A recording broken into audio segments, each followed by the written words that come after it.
कहानी की शुरुआत समंदर से उठते एक भयानक तूफान से होती है, लेकिन इस बार आसमान से पानी नहीं बल्कि प्लास्टिक और कचरा बरस रहा होता है। उसी वक्त सड़क पर एक गाड़ी चल रही होती है जिसमें बारबरा और उसकी बेटी मौजूद है। यह अजीब और डरावना मंजर देखकर बारबरा अपने एक्स हस्बैंड बकले को फोन करती है। बकले फोन उठाते ही घबराकर कहता है, तुरंत वापस लौट आओ। लेकिन तभी रास्ते में ट्रैफिक जाम हो जाता है। हालात बिगड़ते देख बारबरा अपनी बेटी से कहती है कि वो पास की बिल्डिंग के अंदर भाग जाए। अचानक बाहर खड़े बकले की नजर पड़ती है कि उसकी बेटी के ऊपर एक भारी एंकर गिरने वाला है। बिना सोचे समझे वो दौड़ता है और आखिरी पल में अपनी बेटी को बचा लेता है। थोड़ी ही देर में बारबरा भी वहां पहुंच जाती है और इस अफरा तफरी के बीच पूरा परिवार फिर से एक हो जाता है। अथॉरिटीज के पास इस अजीब हालात को रोकने का कोई रास्ता नहीं था। लोग बस आसमान की तरफ देखते रह गए जो पूरी तरह प्लास्टिक से भरा हुआ था। समंदर से निकले कचरे के साथ एक नामुमकिन चीज भी सामने आई, टाइटैनिक। 114 साल बाद वो आखिरकार न्यूयॉर्क तक पहुंच चुकी थी। इन सब अजीब घटनाओं की शुरुआत तब हुई जब कुछ मछुआरे समंदर में मछली पकड़ने गए। जैसे ही उन्होंने जाल डाला, मछलियों के साथ एक अजीब समुद्री जीव भी उसमें फंस गया। इसके बाद हम बकले को देखते हैं जिसे समंदर में तेल लीक होने की खबर मिलती है। उसे ब्रिटिश फौज के साथ मिलकर सफाई मिशन पर जाना होता है। मिशन से पहले वो लंदन से होकर जाता है ताकि अपनी बेटी करबी को सुरक्षित उसकी माँ के पास छोड़ सके। बेटी और एक्स वाइफ को अलविदा कहकर वो सार्जेंट हेना के साथ एयरपोर्ट पहुंचता है और मिलिट्री प्लेन में बैठ जाता है। थोड़ी देर बाद वो एक सीक्रेट लोकेशन पर पहुंचता है जहां उस समुद्री जीव की डेड बॉडी रखी होती है। वहां बताया जाता है कि यह जीव समंदर के किनारे से करीब 3 मील दूर मिला था। मछुआरों ने जैसे ही उस मॉन्स्टर को जाल से निकलते देखा, घबराकर उसे गोली मार दी। बाद में उन्होंने उसके शरीर को इंटरनेट पर बेचने की कोशिश की, लेकिन सही वक्त पर कर्नल ने एक्शन लिया। पूरा मामला दबा दिया गया और वह बॉडी आर्मी के लिए खरीद ली गई। पियर्स बताता है कि ऐसे समुद्री जीवों का जिक्र बहुत पुरानी कहानियों में मिलता है। इन्हें होमो इक्वा कहा जाता था। जब साइंटिस्ट्स ने बॉडी की जांच की तो उन्हें उसके गले के नीचे एक मोती मिला, बिल्कुल वैसा ही जैसा पहले मिले एक और स्पेसिमेन में था। समंदर के नीचे रहने वाले इन जीवों से संपर्क करने के लिए आर्मी ने पहाड़ों में कैंप लगाए और एक मशीन से सिग्नल भेजे। रात होने पर जब बाकी सब सो गए तो मॉर्गन और सारा को उस बॉडी की निगरानी की जिम्मेदारी दी गई। रात करीब 2:10 बजे दोनों को कुछ गड़बड़ महसूस होती है। अचानक जमीन में पानी भरने लगता है और सारा आगे बढ़ते हुए ढंसने लगती है। मॉर्गन उसे बचाने के लिए हाथ बढ़ाता है, लेकिन तभी किसी ताकतवर चीज ने सारा को जोर से नीचे खींच लिया। कुछ ही सेकंड में मॉर्गन भी उसी तरह जमीन के नीचे खींच गया। नीचे जाने से पहले वह मदद के लिए कॉल करता है, लेकिन कोई समय पर नहीं पहुंच पाता। तभी पता चलता है कि वह बॉडी भी गायब हो चुकी है। अचानक अलार्म बज उठता है और पूरा कैंप जाग जाता है। जनरल जब टेंट में पहुंचता है तो मॉर्गन और सारा दोनों गायब होते हैं। रेडियो पर संपर्क करने की कोशिश की जाती है, लेकिन रेडियो भी जमीन के नीचे दबा हुआ मिलता है। मॉन्स्टर्स के जाते ही जमीन फिर से सख्त हो चुकी थी। जब पियर्स नीचे झुककर देखता है तो उसे मॉर्गन का हाथ मिलता है। उसी पल बार्कले समझ जाता है कि उसे बेहद खतरनाक मिशन पर भेजा गया है। वह पूछता है, ये कौन सा जीव है? हैना बताती है कि उनकी टीम का काम ही ऐसे अनजान जीवों से संपर्क करना है, लेकिन होमो इक्वा कोई एलियन नहीं है। वे इंसानों से भी पहले धरती पर थे और हजारों सालों तक समंदर के नीचे छुपे रहे। अब वे फिर से जाग चुके हैं और इस प्लेनेट को वापस लेना चाहते हैं। उसी रात आर्मी एक होमो इक्वा को समंदर से बीच की तरफ आते हुए देखती है। जनरल अपने फौजियों को बंदूकें नीचे रखने को कहता है क्योंकि वह लड़ना नहीं, बात करना चाहता है। ट्रांसलेशन डिवाइस की मदद से पियर्स उस क्रिएचर से बात करता है और उसे मीटिंग के लिए बुलाता है। वह क्रिएचर गुस्से में होता है क्योंकि उसके एक आदमी को मछुआरों ने मार दिया था। पियर्स जवाब देता है कि उसने भी अपने 2 फौजी खो दिए हैं। आखिरकार दोनों के बीच एक पीस एग्रीमेंट होता है ताकि दोनों गुट एक दूसरे को मारना बंद करें। लेकिन जाते जाते वह फिशमैन कहता है कि उसके लोग छुपकर जीते जीते थक चुके हैं। उसी पल दुनिया भर में लोग पहली बार होमो इक्वा को खुलेआम देखते हैं। उनका साफ कहना होता है वे इंसानों से पहले इस धरती पर थे और यह दुनिया उनकी भी है। दोनों प्रजातियों की पहली ऑफिशियल मीटिंग लंदन में रखी जाती है। इसके लिए वाटरवे नाम का एक खास ब्रिज बनाया जाता है जो जमीन और पानी को जोड़ता है। सबके तैयार होते ही केट इंजीनियर्स को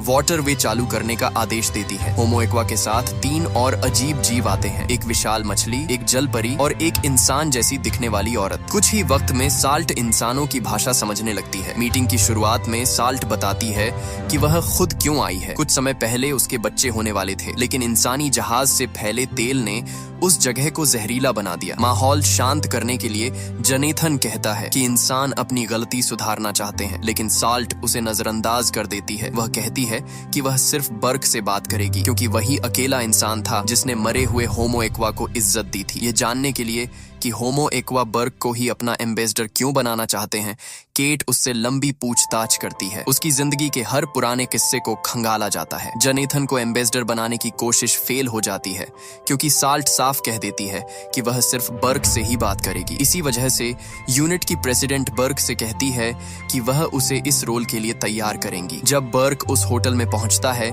जहां उसे कुछ दिन रुकना है तो वहां भारी सिक्योरिटी देखकर वह चौंक जाता है। उसके कमरे में उसकी बेटी और एक्स वाइफ पहले से मौजूद होती हैं। बारबरा को जब पता चलता है कि बर्ग को होमो एक्वा के साथ नेगोशिएशन के लिए चुना गया है तो वह हैरान रह जाती है। उधर केट लगातार यही सोच रही होती है कि अगर जरा सी भी चूक हुई तो लड़ाई छिड़ सकती है। तय समय पर बर्ग मीटिंग के लिए पहुंचता है। शुरुआती बातचीत के बाद साल्ट अचानक थेम्स नदी का एक गिलास पानी मांगती है। एजेंट्स तुरंत पानी लाने चले जाते हैं। जैसे ही पानी कमरे में आता है बर्ग वह गिलास उठाकर साल्ट को देने के लिए आगे बढ़ता है, लेकिन साल्ट कहती है यह पानी तुम्हारे लिए है। यह सुनते ही बर्ग सन्न रह जाता है। उसे समझ नहीं आता कि क्या करे। पानी पीने की बजाय वह स्क्रीन पर लिखी स्पीच पढ़ने लगता है। साल्ट उसे रोक देती है। वह कहती है कि उसे रटी रटाई बातें नहीं चाहिए। तब बर्ग स्क्रिप्ट छोड़ देता है और साफ बोलता है कि पानी और मिट्टी का गंदा होना इंसानों की गलती है। अपने लोगों की जिम्मेदारी लेते हुए वह मानता है कि इंसानों ने धरती को नुकसान पहुंचाया है, लेकिन अब वे उसे सुधारना चाहते हैं। बर्ग की सच्ची बात सुनकर साल्ट कहती है मुझे तुम पसंद आए। उसी रात होटल के कमरे में बर्ग अपनी बेटी को जागते हुए देखता है। वह समझ जाता है कि उसे नींद नहीं आ रही और वह परेशान है। असल में उसे अपने पापा की चिंता हो रही थी। बर्ग उससे कहता है कि वह उसे कल घर भिजवा देगा ताकि वह इस सब से दूर रहे, लेकिन कभी जवाब देती है मैं अपने पापा के पास ही रहना चाहती हूँ। अगली सुबह तीसरी मीटिंग में बर्ग बताता है कि दुनिया के सभी देशों के लीडर्स, क्लाइमेट साइंटिस्ट और बड़ी कंपनियां मिलकर समंदर को साफ करने का प्लान बना रहे हैं। डाटा के हिसाब से साल 2065 तक पोल्यूशन 50% कम किया जा सकता है। यह सुनते ही साल्ट भड़क जाती है। वह कहती है कि सिर्फ आधा पोल्यूशन कम करने में 40 साल लगना मंजूर नहीं है। हर दिन उसके लोग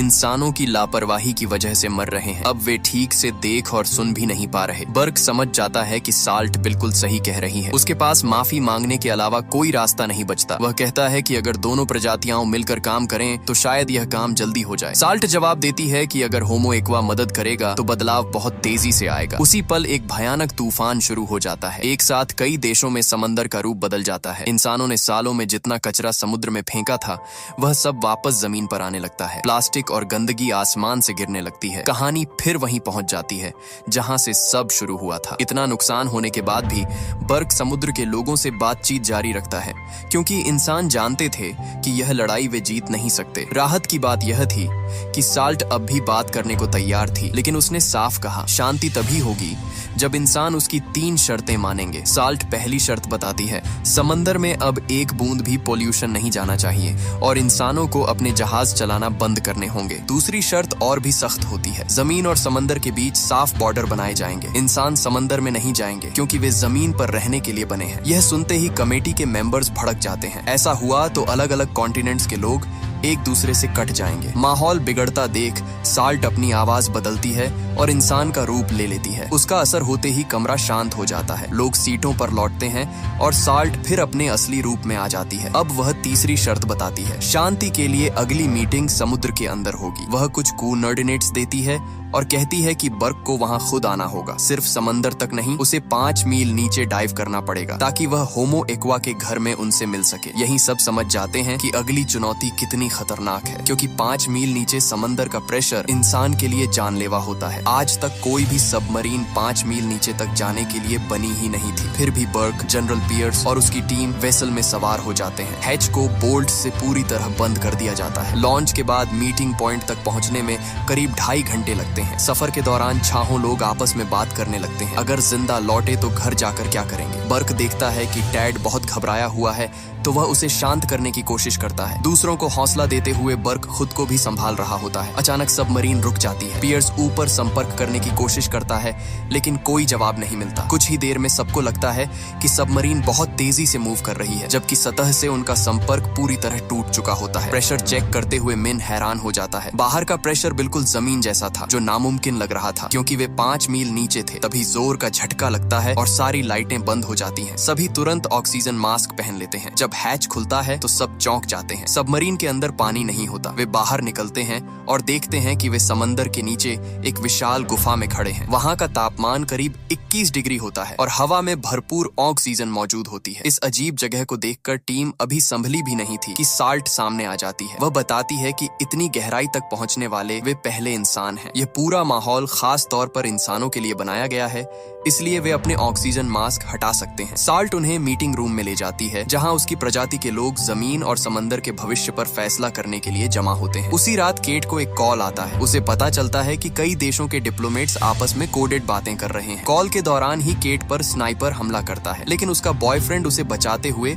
अपनी जान दे देता है। उधर टैड, जो अकेला डिप्लोमेट था जिसने मास्क नहीं उतारा, साल्ट को एक गिफ्ट देता है। बर्क को शक होता है कि वह ग्लोब सिर्फ दिखावा है। वह तुरंत आगे बढ़ता है, लेकिन तभी जोरदार धमाका हो जाता है। ब्लास्ट में कई होमो एक्वा मारे जाते हैं और बर्क की पूरी टीम खत्म हो जाती है। सिर्फ बर्क बचता है क्योंकि साल्ट उसे बचा लेती है। उधर शेरले को मिशन पर गए डिप्लोमेट्स की मौत की खबर मिलती है और वह तुरंत मीडिया को जानकारी दे देती है। जल्द ही दुनिया को एक वीडियो दिखाई जाती है जिसमें लगता है कि साल्ट ने जानबूझकर बर्क और उसकी टीम को मारा है। संदेश साफ होता है, जो भी इंसान समंदर में जाएगा उसका यही अंजाम होगा। लेकिन सच्चाई कुछ और ही होती है। वह वीडियो नकली था। सरकार ने जानबूझकर दोनों प्रजातियों के बीच नफरत फैलाने के लिए यह सब किया था। तेजी से सतह की तरफ तैरते हुए साल्ट देखती है कि बर्क को बचाने के लिए हेलीकॉप्टर भेजा गया है। जमीन पर पहुंचते ही बर्क साफ बताता है कि ब्लास्ट का रीजन डेड था। केट उसकी बात मान लेती है, लेकिन कहती है कि साल्ट से पूछताछ जरूरी है। फिलहाल साल्ट को हिरासत में ले लिया जाता है। केट तुरंत यह पता लगाने में लग जाती है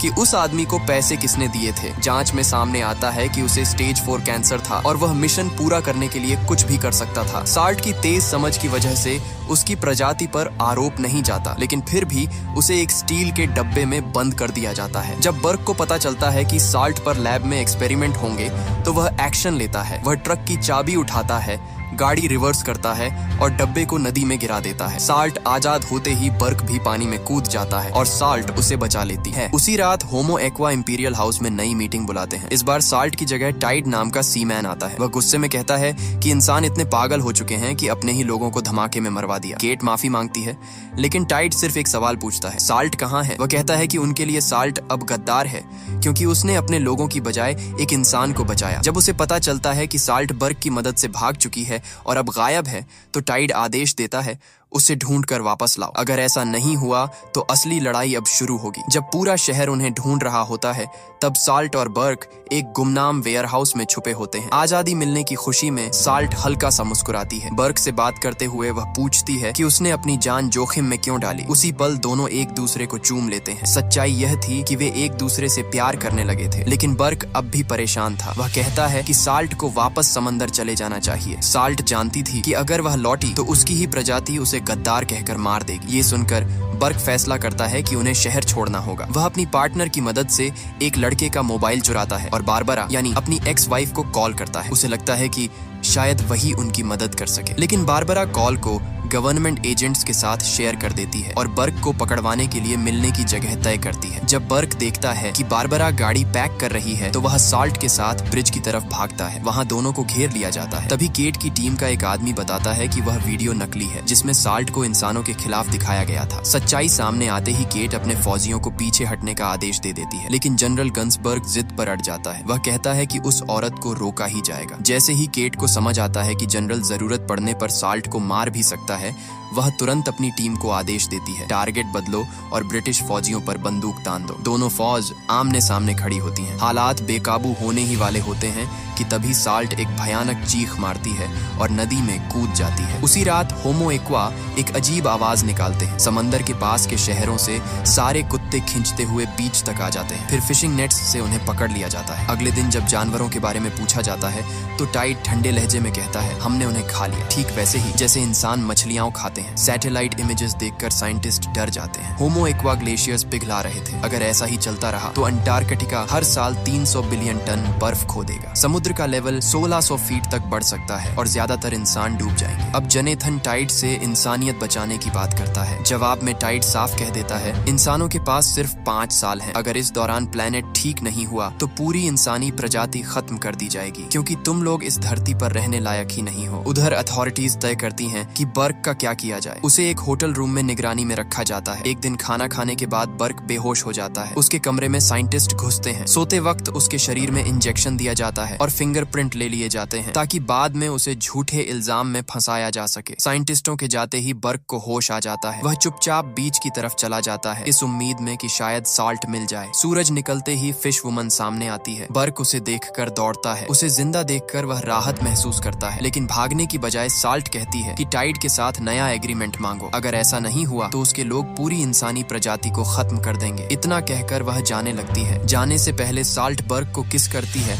और फिर समुद्र में वापस चली जाती है। बर्क तुरंत केट और उसकी टीम के पास पहुंचता है ताकि टाइड को मैसेज भेजा जा सके, लेकिन कोई जवाब नहीं मिलता। कुछ दिन बाद दुनिया भर के कोस्ट पर लाखों होमो एक्वा की लाशें मिलने लगती हैं। जांच में पता चलता है कि वे एक बीमारी से मर गए हैं। उनके गिल्स बंद हो गए थे और वे पानी में सांस नहीं ले पाए। सबसे हैरानी की बात यह थी कि बीमारी का असर सिर्फ होमो एक्वा पर हुआ, बाकी सारे समुद्री जीव पूरी तरह सुरक्षित थे। ये सुनकर केट को एहसास होता है कि यह शायद इंसानों का बनाया हुआ वायरस था। उसे अफसोस होता है कि वह पहले यह समझ नहीं पाई। उसी दिन केट की टीम को समंदर की गहराई से मदद का सिग्नल मिलता है। बर्क को दोबारा मीटिंग के लिए बुलाया जाता है। जब उसे पता चलता है कि साल्ट उससे मिलने आ रही है तो वह खुशी के मारे रो पड़ता है। खुद को बड़ी मुश्किल से उसे गले लगाने से रोक पाता है। लड़ाई खत्म होने का ऐलान किया जाता है। साल्ट बताती है कि उनकी सिर्फ 10% आबादी बची है। वह साफ कहती है जिन लोगों ने यह कायराना हमला किया है उन्हें सजा पानी खुद देगा। दोनों स्पीशीज के बीच रिश्ते दोबारा बनाने के लिए केट एक खास जगह चुनती है। वह बताती है कि यहाँ दुनिया का सबसे गहरा समंदर है। न वहाँ इंसानों की गंदगी पहुंची है और न ही कोई खतरा। यही जगह अब होमो एक्वा का नया घर होगी। जाने से पहले साल्ट अपने दोस्त का दर्दनाक अंत दिखाती है। वह बताती है कि उनके लोग लड़ाई इसलिए खत्म कर रहे हैं